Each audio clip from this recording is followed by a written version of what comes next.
Have you ever stood in front of an Italian Renaissance painting and felt like it was speaking across centuries, not just to your eyes, but to your soul? That's the experience I chase in my own studio and that I've been thinking about this week. And today I'll share with you how I draw inspiration from the Italian Renaissance and adapt it to create contemporary paintings that explore nature, myth, and the divine feminine.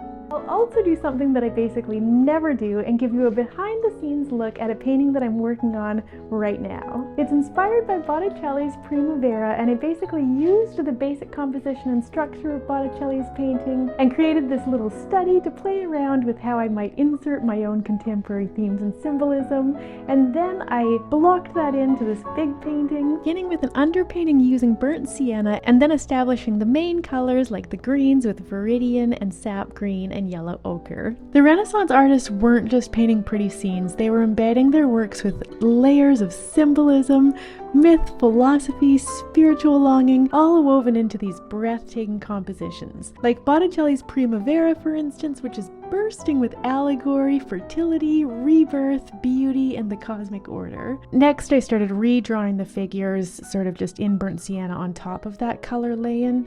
And I had an intuitive spark as I was working on this painting because in the study I had this young girl riding a lion, but for some reason I didn't totally love it. But when I blocked it in on my underpainting and started just mapping in the colors, it started to take on what looked a bit like the shape of a lily. And then I had some lilies in my studio just sort of sitting around, and so I had kind of an epiphany, and this happens a lot in my work where, I just suddenly realized I would prefer it to be a really big lily in the painting. So I started to block that in just to get the silhouette in white.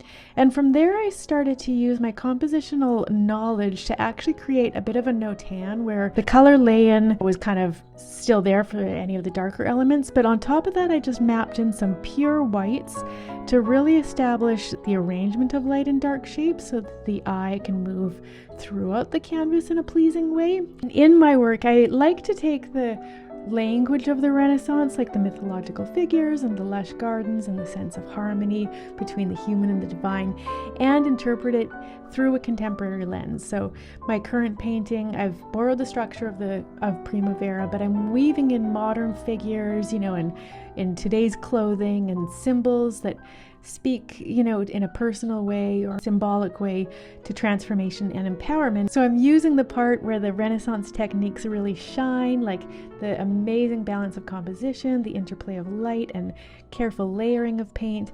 And I'm using those same methods, but I'm pairing them with intuitive choices, moments where I let my imagination and personal symbolism take over and I just sort of try it out. That combination of classical structure and intuitive expression is what helps me create paintings that feel both timeless and personal. If this resonates with you, and if you've ever wanted to not only admire Renaissance art, but actually draw inspiration from it in your own creative practice, next summer I'll actually be leading a figurative painting retreat in Tuscany where we'll paint from live models in a gorgeous Italian villa that we'll have all to ourselves with a private pool and everything.